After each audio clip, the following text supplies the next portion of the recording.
and Axe, I think, is in generally just a strong initiator as well to have. Yeah, EG's really they've been liking the Axe a lot more and more, especially with Crit being brought into their roster. They just pick it a lot for Universe, more so than ever. Well, there's Undying. That is one of their highest win rate heroes. I think 93% or something stupid. A little bit skewed, of course, because of yeah, like SEA against stuff, Southeast Asian teams, fair enough. But it is, I mean, what you said earlier, it's their comfort It's the zone. comfort, yeah. And I think that is the most important thing for them this game. Even if they don't win, just play their own style and then improve upon that rather than trying to copy other people's styles. So this is, I really like it. I think it's a good a step in a good direction. I think that one of the strengths of the reason we talk about Ice is not just him, but also very often his aggression is going to be coupled with XY. I think they make a fantastic off-lane support duo because XY is, I think, one of the better supports to be able to suffocate the lanes. And heroes like Undying are very good at that, particularly against what we're supposed to be seeing here is some sort of dual lane situation with a Wisp, right? Undying is particularly strong against those duos within lane because of the way Decay works, right? Just a nice AoE that saps away the strength of those heroes. It just makes it so they really don't feel comfortable fighting into you and trading regen, which is typically the way you work. Worked for Complexity too before versus the Wisp Lifestealer that EG did too, so that's a little bit of a nice addition to make them want to pick that. But like you mentioned, not really too many offlaners left in the pool. Sanking must be the most obvious one. Pairs well with the Wisp too. Pairs well with the Lifestealer. Great versus Faceless's lineup. But they didn't want to go for Darkseer. What about that Darkseer? Wouldn't that give him some love? Universe Darkseer is amazing. We've seen some amazing combinations coming out from him as well.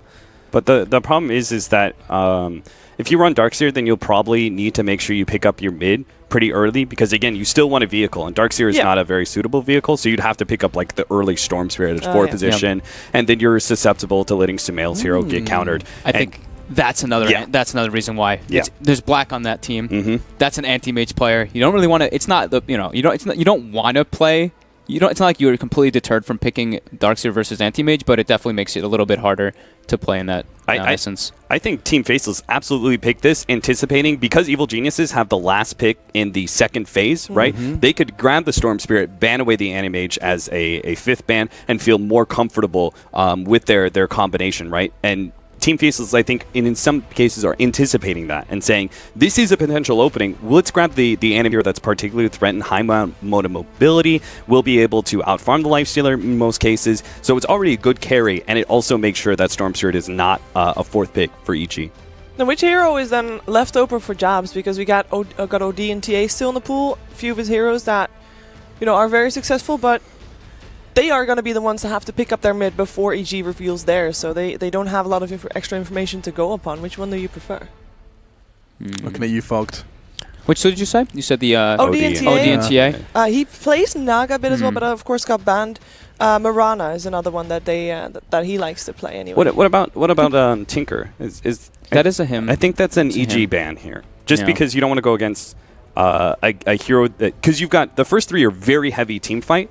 And then the 4th pick is the carry to beat you out, most likely. And if they manage to get a hero that stalls out the game heavily and prevents you, they operate on that high ground defense that we were talking about earlier, then Team Faces would, I think, have multiple parts to victory, right? Early aggression, stall out the game, late game Anti-Mage. And that combination would be pressure for EG to try and finish up the game. To answer Shivers, though, just since you said like the ODTA, I would say personally here I'd like the TA better because it gives them the Roshan access control. It gives them a little bit more tempo. Okay, but EG takes it from them before I even get to finish saying it. So okay, goodbye TA.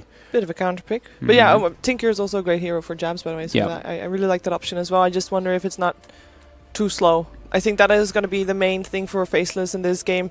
They have to hit.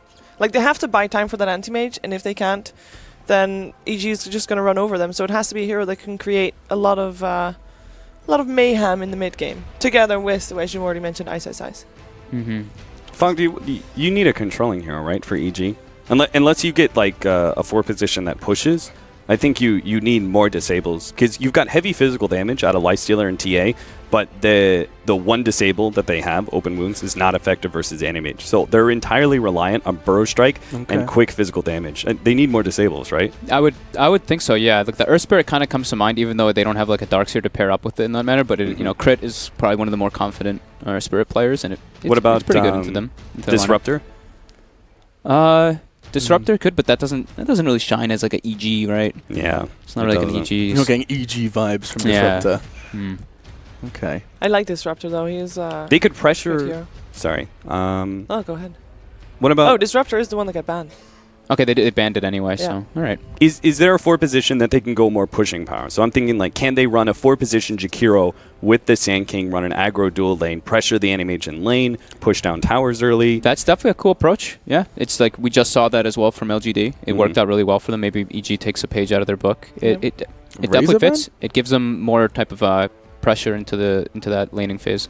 The Razor ban, just because it's a horrible matchup for TA in the mid lane, and it's great versus Lifestealer through all the stages of the game. So makes a lot of sense. Makes a lot of sense for them to get rid of that one. Not really want to put themselves on the back foot in the laning phase. Rubik, Earth Spirit, those are the controlling heroes that we're looking at that are left. Lion. Oh, okay. Well, that was an obvious one. I guess that's a pretty obvious the one. double disable hero. Double disable. Well, you mean you said Cap? You said you were fishing for disables. You get double. Yeah. Faces does have last pick, so they get to choose whatever they want. The Invokers is still in the pool as well. Yeah, that's another one that's good against the TA. Good at creating some space. It will be Magnus, though. Hello. Okay. Think really of the like wombo combo position of potentials. That's I'm amazing. getting really. It seems like you guys are actually feel like really good about Faceless draft here. I mean, if it works, it works amazingly well. I just the question is, can they make it work? I mean, we said 70-30. If we were feeling 70-30, but that draft does give us some hope if everything correlates for Faceless. Yeah. Yeah, I think it absolutely does. All right, we'll leave it there. Thank you so much, guys. The draft done, and our casters are perfectly ready. It's going to be LD and Purge to guide you through the action here, as it's time to see if EG can recover after the surprising loss versus Complexity. Always ready. Always ready indeed, Alex. And here we are. Kevin, Magnus, behold the horn. What do you think? Are you feeling it? I mean, it definitely has a lot of great potential. Magnus is going to amplify everything that Black does in terms of farm. So if Faceless can try to keep equal and get into this stagnant mid game, it's definitely going to give them a lot of advantage. All right, well, let's find out if they're able to stall, let Black get his farm. He had that look of pure excitement, pick me anti-mage, pick me anti-mage. Yeah. And I know what he was saying because I sat with him at TI3 after his team got eliminated, and every game was the perfect anti-mage game. So, dude, I sat with him on a Manila Major panel, and he said anti-mage every single draft. I'm pretty sure. I'm pretty sure they just picked the anti-mage to shut him up, if nothing else. It happened eventually, I think, but he certainly does love the hero. So, obviously, with this pick, you've got Fatal Bonds, RP, a melee DPS in the anti-mage that can do a lot of work. And some good kind of crowd control and follow-up from the Nyx SS and the Undying. Their team fight is sick, but for me, the question is, A, will they get the time? And B, will they get the farm that they need to be able to execute that? Yeah, I don't know if you caught the last series that Faceless played, but they kept getting into these 10 to 12 minute marks. That was not Black. That was definitely not Black. That was Monkeys Forever, actually. What was I saying? Talking about 10 minute. They would get to about the 10-minute mark, and they would always be very behind in farm on their 3 cores. It would be 2 cores way out ahead on the enemy team, and they would be 1,000, 2,000 net worth behind on all of their heroes. So there's clearly a laning problem going on. It's not necessarily individual skill. Could be how are they efficient during their rotations to put more pressure on the enemy team.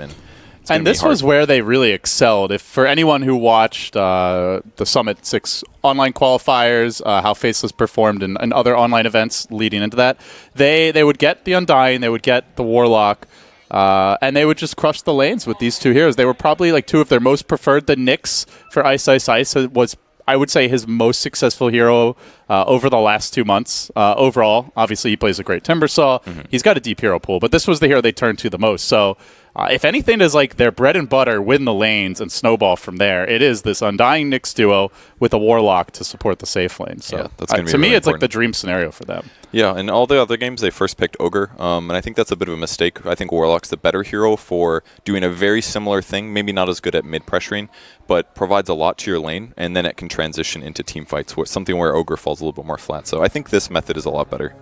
All right, well, let's see how it works out. On the other side, you have EG, a lot of mobility, a lot of ways to interrupt combos here, whether there's a relocate out on a hero who does get RP'd, Burrow Strike, as well as the Lion's multitude of disables. These could prove to be a thorn in the side of Faceless if they have a good start in there. They're going to put Universe on the offlane Sand King, but he's going to have some help here. Zai will be dual laning with him. I imagine we'll see Crit head towards bottom to help Arteezy a bit. And that will leave the TA in mid. So thoughts on the way EG is setting up these lanes, and how do you feel Faceless is going to match up against I like the IO dual lane. I feel like Warlock is going to match up against that really well, though. On the bright side, there isn't that much harass coming against AM. It'll be things like Caustic Finale. It's definitely worth it to get an early point in his magic resistance skill. And that coupled with Warlock healing, I think he's going to be okay there. In the mid lane, I feel like Sumail's easily going to outplay Jabs here. Just hero matchup looks pretty good. He's very unlikely to die unless he gets the skewer into tower.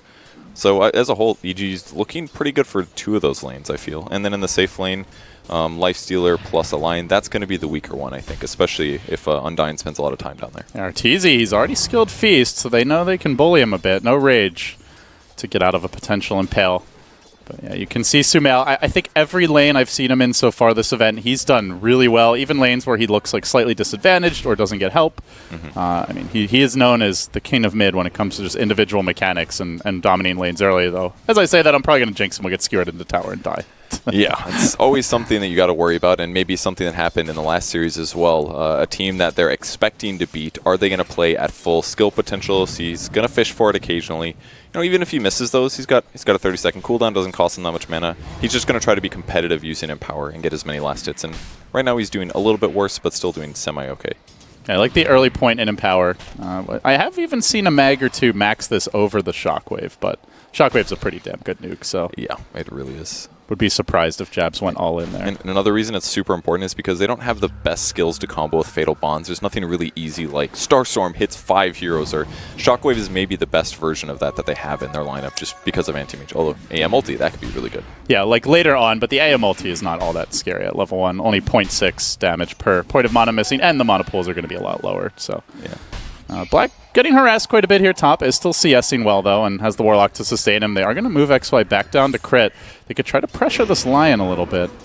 That's definitely a great thing to pressure, and one reason that Lion just doesn't get picked very much is just because he's definitely very greedy. He doesn't contribute as much to the laning stage as a lot of other heroes do. Like, he got decayed there, he's down to 460 HP, normally he'd be around 500. If this was an Ogre, he'd be at 600 base, or if it was a Warlock, he'd be at 600 base. It's all this advantage that you get just from being level 1, and Lion just doesn't have that, so this is going to be a tough lane for him to not die in. Oh, they lob out the Impale on the creep wave here. I thought Ice might try to have a go at him. I would like to see like some boots, maybe an Oov. I feel like they could really run crit down with that. But for now, just possible. Content to harass. I think they're slightly lacking on damage is the only thing. XY is going to be doing more damage than the Undying will. He's mostly just going to be trading hits with Lion, trying to keep the focus on him instead. So that Ice can farm, because normally we don't even see a Nyx Assassin get this many last hits. He's up to 12 already.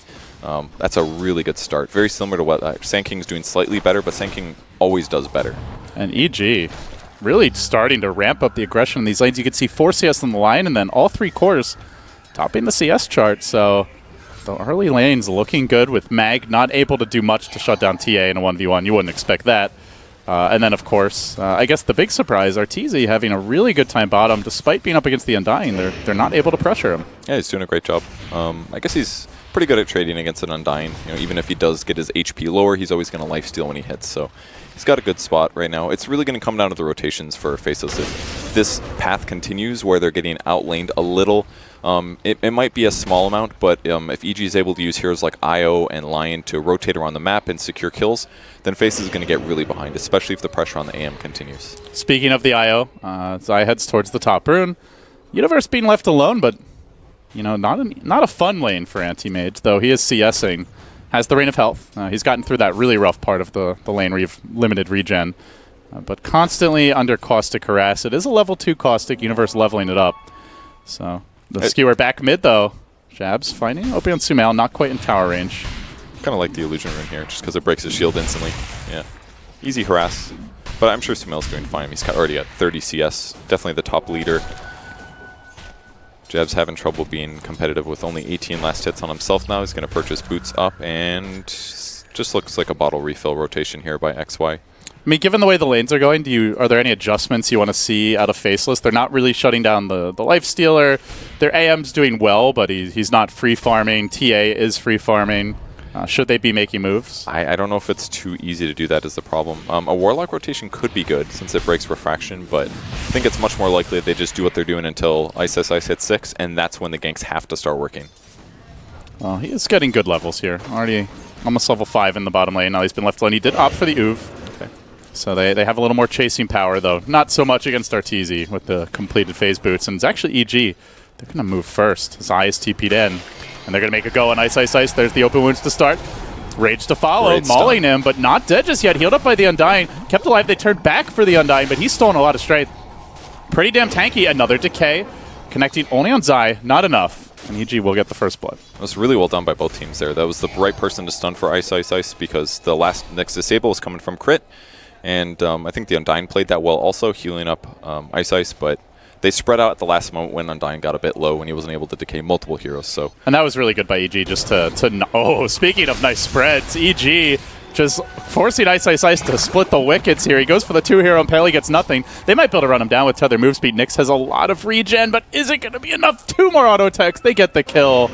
All of that set up by a dodge. Now Crit on Zai. They'll spread and split again. Shockwave off the mark. The Tether out from Zai. Uses the Fog of War in the Roshan pit and gets away. Easy escape. EG supports styling on Faceless. that was so well done by Zai. I didn't even think, I thought he was just giving up. He thought he was going to go for a Roche hit or something, but instead they spread out. They don't get hit by the double AoE, and he gets the Tether out last second.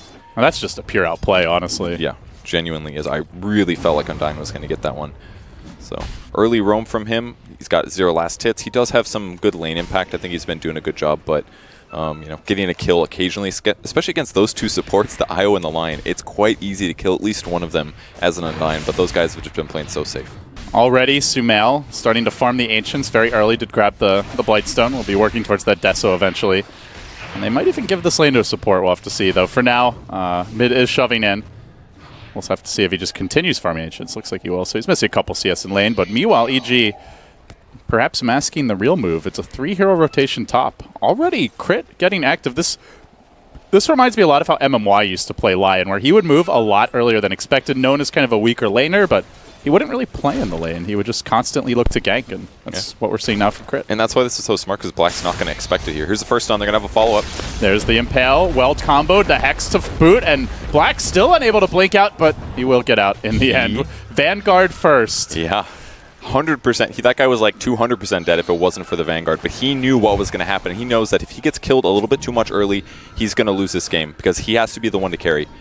So with the Vanguard pickup, yes, slower Battle Fury, but now he's not dead right now, and he's still last hitting. I was like, man, this AM is awful tanky. Yeah, me too. I was so surprised. I was so dead. But Epicenter ends, he's still got 30% HP, and he gets out. It's a great choice there. Also gives a bit of extra room here to Ice Ice Ice bottom. So the level 6 that you mentioned he needs to start moving with. Coming soon. Jabs did go for the 2nd point in Empower previously, but now is maxing out the Shockwave. No RP yet. I suppose not all that useful until you have a way to set it up. I'm sure he would love it right now. Would give him a pretty easy kill. Oh, he gets it. He's been saving the point. Yeah, skewer back, grabs Crit, and there you go. Lion on the board. Okay. A little tricky play there by Jabs. Really nice that he got an invis. A little unlucky there for Crit, but it's only a level 4 support, so it's going to give him some gold, but it won't really accelerate Magnus super hard. Yeah, like you said, really good patience to hold that last skill point right as he clips 7. Meanwhile, bottom, Arteezy getting active on Ice Ice Ice. Won't be able to kill him, but just threatens him, trying to force a TP, perhaps. Yeah, he could have even wanded and gone invis with his ult, but that would have been really bad for him since he does want to use that for ganking pretty soon. So he's going to grab this last creep wave, possibly hit 7, and I expect he'll go back to base after if he doesn't die here. Oh, Zai looking for it, giving him those little balls of light. Not going to continue to pursue any further, but constant pressure on the Nyx. Ice Ice Ice going to have to go home now and heal up. We'll see where his first gank comes, and how EG reacts to this is really important. This is maybe one reason why we've seen Sumail just doing Ancients this whole time, up to 84 CS now. If he just farms in places that Faceless isn't really expecting him to be, then his chances of getting ganked there are a little bit lower. He's already level 11 at 9.5 minutes, mind you. That's actually incredible. That's and absurd. 84 CS from Ancients, Jabs is 8 for good. comparison. Yeah, that's pretty good. And on top of that now, Crit is going to be able to take over mid if he wants. They will make a move here. Hex to start, Blink reveal, and now the Tether follow-up. They slaughter the Mag. Horn down. And at the 10-minute mark, going to hunt for a rune. That was a really cool play. Normally, for a couple reasons. Like you said, Crit getting experience in the mid lane, so you expect him to be there. Him standing around doesn't really surprise you. But the fact that Sumail not only is farming this stupidly fast, but he also went Blink first instead of Deso, completely enables that gank, whereas if he goes Deso first, it would have been a lot harder to secure it. So a little bit of a change-up gives him a great kill on the mid hero. And he's a great vehicle for Lifestealer because he's so far ahead, he can actually like dive bomb in and probably survive Dire with a money scan, though, as they'll scout 3 heroes ganking top. Black maybe would have died, but now he should live, though. Gotta stay out of Burrow strike range because they have the gap closed as Universe threatens to come in. Black immediately backs away. Instead, though, Ice Ice Ice going to reveal that. They drop a sentry, stays out of sentry range, pokes his way in. Worming around. EG threatening that DD rune about to expire on Sumail, though. Yeah, Ice Ice is EG so good. will back off. He could definitely do a spike carapace reflect on the TA, and if he does that and stuns afterwards with a rock, they could definitely kill the TA, so safe that they didn't fight that one. Still no relocate for Zai, so no way to disengage there. Okay, so first rotation from Ice Ice doesn't really do that much, but it does protect Black, which is still very important. And that's what Faceless should be doing a lot this game. Make sure that he gets farm, that he doesn't get ganked, that even though he did buy a Vanguard, that he's still going to transition rapidly into a good farming item. I'm going to grab the treads now, I imagine. Yeah, treads complete. And there will be an Impale on the top lane, blinking onto Universe. They're going to engage aggressively onto the Sand Cane, but he tries to run away. Good timing on the Carapace there. Mana Void committed. He stops to hit creeps, and the burn damage from Nuts will finish him off. That was a good move. The Mana Void looked really bad, but they just needed a bit more damage to actually push him over the edge, so big kill there. They have relocate now, though. Do we see EG try and hold this tower? Oh, they can't fight this, surely. I mean, they've still got Golem here. I don't think it'll be safe. And Ice Ice is invis, so if there's a relocate and he gets a double stun off, the fight's over. Because they'll have Fatal Bonds and an Infernal Golem on top of that. I guess the good news for EG is Faceless. They don't really push all that fast. Yeah, that's true. So Magnus still working towards his Blink. He was so close earlier, too, when he got ganked. I think he had like 1,600 gold. Now he decided, well, whatever. Not going to get the fast Blink. Let's buy Arcanes. Yeah, gets the Arcanes, and then I imagine still going to grab the Blink, as you can't really count on Nyx to start fights, and Warlock as a support may end up dying before he's able to get in a good position. So overall, Kevin, it's been a bit back and forth, but AM being slowed down in terms of farm. EG support's getting a lot as we see a move on the mid lane. Jabs, the Blink chase. He has to RP to try and survive this one, bottling up. A big commitment just to live there. Was it worth it? Man, Sumail he just plays mid like it's an art form. The way that he approached that, let the creeps get low. He didn't deny it instantly. He wanted to bait him in, and because that happened, he got like 2 to 3 hits on Magnus he wouldn't have had otherwise, and it allowed him to blink to pursue, force the RP defensively, and he didn't get the kill, but he was very, very close. He did it in a creative way, and now Magnus can't gank. So cool. And now they're going to start making moves. They head towards bottom, EG. As the creeps arrive, they begin to dive, and they will find the setup here on XY with the Hex initiation, but Crit getting turned on rather rapidly. They try to keep him alive with the overcharge. Rotation coming in, though. Crit bit off more than he could chew. He'll go down. Now Black turning back for Zai. Does have the Mana Void available, but Black not going to give chase. He'll let him go. Didn't have a whole lot of mana to blow him up with. That was a really good turn there. They do get a ward down while they attempt that gank at least, so there's some Golem ready. I guess EG might want to force this thing, and Arteezy threatening to run in. It's difficult to go on lifesteal like this if he just presses his rage in time. Could be late. He could land this. There are little mind games here. Okay, not going to get it. Not to mention there's also a relocate save, so that's true. Potentially could be a completely wasted rock. Definitely not something you want to do. Nuts has been doing a great job of holding it. Just waiting for the right moment. Can't waste it. And with Magnus rotating now, Black's got a free battlefield. They are going to drop that rock, though. Moving on to Arteezy. He's raged currently on an island as the IO had run away, but he just infested the siege creep. It's a great choice. So he's hidden in here. They can't actually get him out of this unless Arteezy chooses to take control and run away, or it gets killed by creeps. So unfortunately, it's at the back of the wave, so it's going to take a while. EG could reset around this. Maybe he comes out, but he's already just having a snooze. Oh, Deso's up now. This could be bad if they stick around. I think they're just going to trade, though. I mean, top tier 1 is pretty much just dying to creeps alone. Sumail can finish that off. But they also got mid, so this is going to be a 2-for-1 tower trade, and they committed the rock. Oh, Ice Ice outplaying him. There's no follow-ups, though. Oh, that was so sick. Was it an outplay, though? Kind of. Radiant used scan to check to see if anybody was still there because he was scared, right? Yeah. And then he anticipated the pop-out, so he popped Spike Carapace so that the infest damage stunned him, and he could get the follow-up. Yeah, but there's no way he's killing him solo. You are completely right, but it was a super sick outplay. That's just Ice showing how good he is. Yeah, But for no reason, basically. Just to put fear in him. Yeah, just purely mind games. But look at Black. Does look like he's skipping the Battle Fury entirely, Kevin. He goes Yasha. Now, he does have Mag, so he can somewhat still farm quickly here with the Empower. The problem is that Magnus becomes a bit of a courier system where he's like, oh, that 20-second duration skill is down for you. Well, I'm going to run across the whole map just to give you Empower so you can farm better. Maybe disassemble your Arcane Boots, rush the BOTs, Yeah, so you can just follow the AM around more easily. Yeah, it's a glorified Alchemist or something like that. He's going to get grabbed, though. They're going to find so him. Low. Big Deso reveal by Sumail. Black goes splat. And EG find the pickoff they need. Wow, he died so fast. They're going to still take the fight, though, surprisingly. Trying to, anyway. Ice moving in, but he gets clipped by a burrow. Sumail chunking down Nuts, who doesn't yet have his access to his ultimate 50 seconds ago. Clipped by a stun, will go down. Beautiful RP, but where's the follow-up damage? They simply don't have it. Arteezy turns around, kills off the zombie man, now chasing onto the Nyx's S, and there's the burrow from Universe, and the cleanup crew's in town. 4 fall, and they commit the RP. And they still lose the fight. Their lineup is so strong together here. With Templar Assassin doing -7 armor with Deso and -8 with Meld.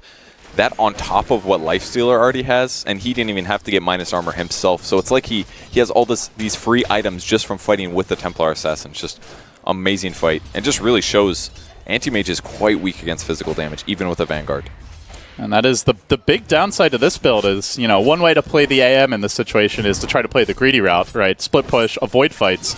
But if he tries to fight head-on, seems he can't win. So now he's neutered his own farm curve in order to try and survive and take fights, but at the same time, still can't really take them. Now, if they have the Golem, and they have Fatal Bonds, and they land the RP, and there's a good Mana Void, like if all of that is perfect, maybe. But are they going to find that kind of a fight is really the question. Yeah, it was honestly just perfect setup by them. They got to start the fight on the AM, and then they saw the Nyx Assassin. The RP was beautiful, but by the time the RP came through, the Tombstone fell. So they didn't even at least get extra zombies out of it. It just not a good fight for Faceless. I kind of think they regret going in there. Yeah, and RP is a pretty long cooldown. 40 seconds still until it's ready. So Golem up, but RP down. Faceless starting to follow the AM around the map, but you compare that to EG, and they are spreading a lot more. Arteezy push out the top lane. TA just farming mid, now going to clear the enemy woods, dropping down traps. They are playing a game that they know how to play very well. We saw that in their previous series against Complexity. If you give them room, they love to play the economy game down the stretch in the mid game, build up like an hopefully insurmountable lead before they go for the big objectives. And already about an 8-9k gold lead, similar on experience.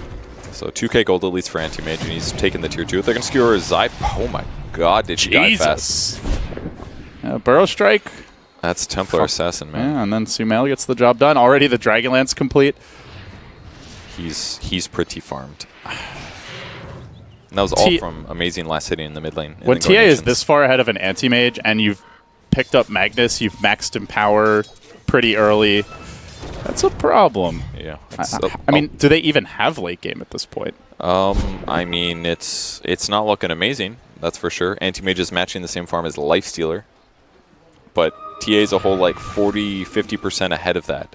And AM doesn't have his typical farm items. Like when Mag is dead, look at him farming creeps. It's so bad. It takes like 5 hits to kill one creep. Normally it's like 6-7 hits and you kill the whole wave.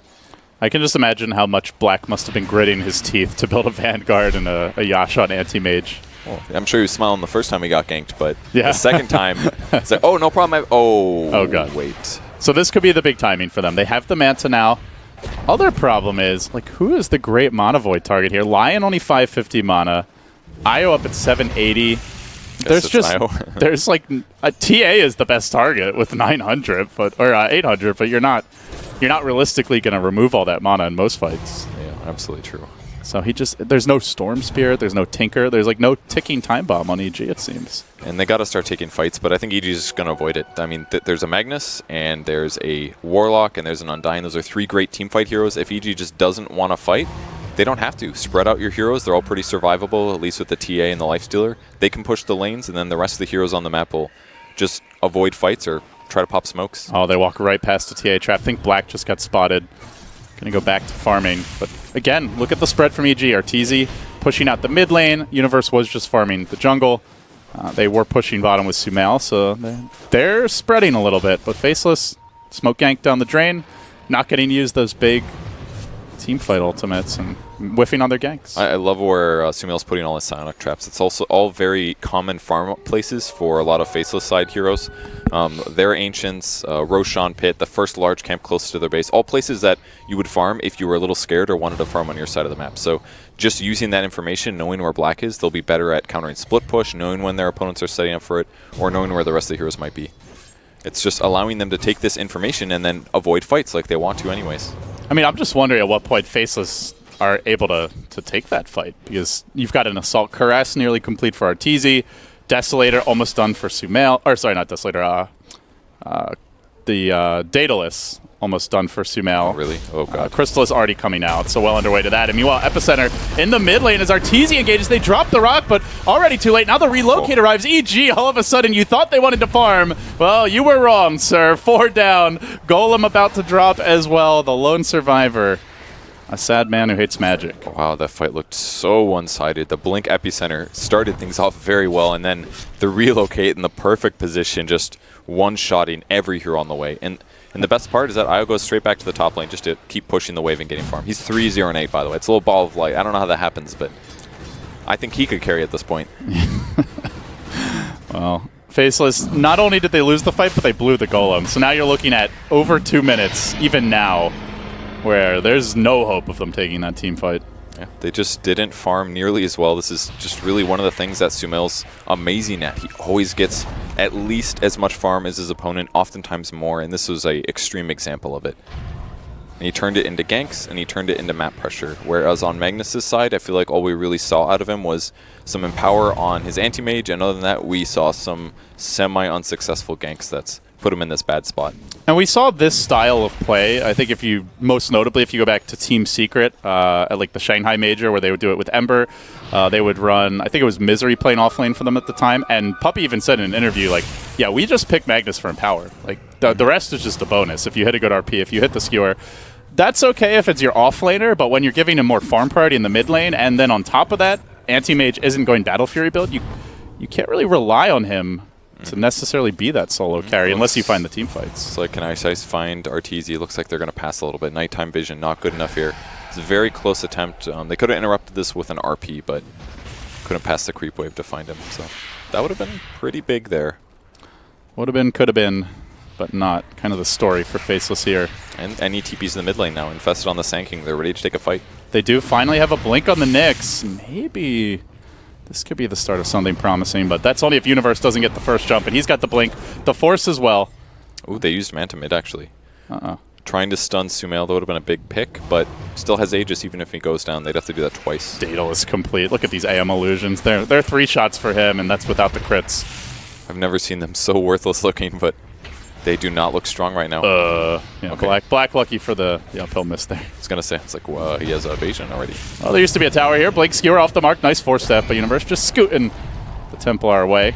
And now back to the melee racks. Where's the team fight? There's the Impale to start it off. Ice. He finds 2, but the counter burrow is there. And immediately Black's going to drop. Still Sumail, very healthy, has the Aegis to boot. They shred up the Undying. Zombie down. EG just cruising. Faceless looking absolutely lost. They don't have their carry. Yeah, they've got the double ultimate. No mana for it now as Jabs will lob out another shockwave, and that's a lane of racks. Yeah, I think straight on for more kills. Saved by the little, what's it called again? The buildings? The little buildings? The huts? that dude's on it, yeah.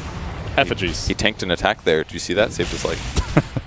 That's why they're there, guys. Yeah, that's their secret purpose. Ice Frog's an EG fan. They're just so behind you. The only way that initiation worked is if they also RP'd the backline at the same time, because instantly the Burrow Strike came from Sand King to stop the chain damage on Sumail and kept his Aegis alive. I'm still checking these heroes. Like, no one even has 1,000 mana pool, let alone that much missing. The issue is they have to try. That's all they can do. And if EG's smart, they just, like, the Lifestealer hits buildings, TA's out in front, and then way behind them are the 3 supports. So how do you get that Dream RP? That Dream. They didn't even want to mess around with 2 people. They've been using TA the whole time to hit it, just because with Hurricane Pike, his attack range is actually fairly normal, 520. That's almost a regular ranged hero. So he gets to hit it. He's got the Aegis. He's got refraction, that is, and eventually all the barracks fall just because he does so much damage. Oh, it's not looking great for Faceless, Kevin. Now a 25,000 gold deficit, 20,000 experience, and I mean, again, their team fight is amazing, but AM as a carry, you mentioned it, he's not known for dealing well with heavy physical DPS in the late game. Normally, if he has an edge, it's because he can just chain bash someone with an Abyssal. But Faceless, hold that thought, going to make a move here. And Sumail blinks right into them. He sees XY. He shreds him immediately. This is the perfect setup on him. Zai doesn't actually have to relocate, but Sumail survives. He has no mana left to burn. He's still chunking them down, tanking through the M illusions, kills off the Tombstone, not even scratched. And this is only life number 1. They've already lost 3. G freaking G. The Sumail train, it has no brakes. It is. Man, that was just a really one-sided game. Faceless looking completely outmatched here. I mean, that's just a day at the office for EG. Look at them. They mean business. I mean, that's definitely what we expected out of EG coming into the tournament, but they haven't performed the same way in their first series.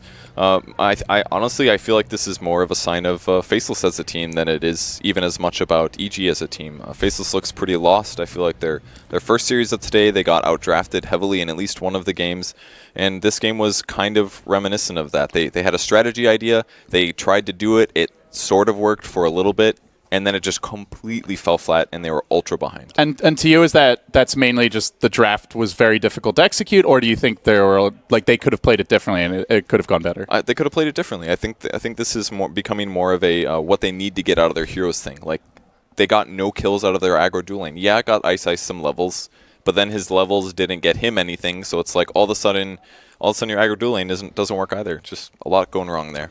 Alex, I got to ask you.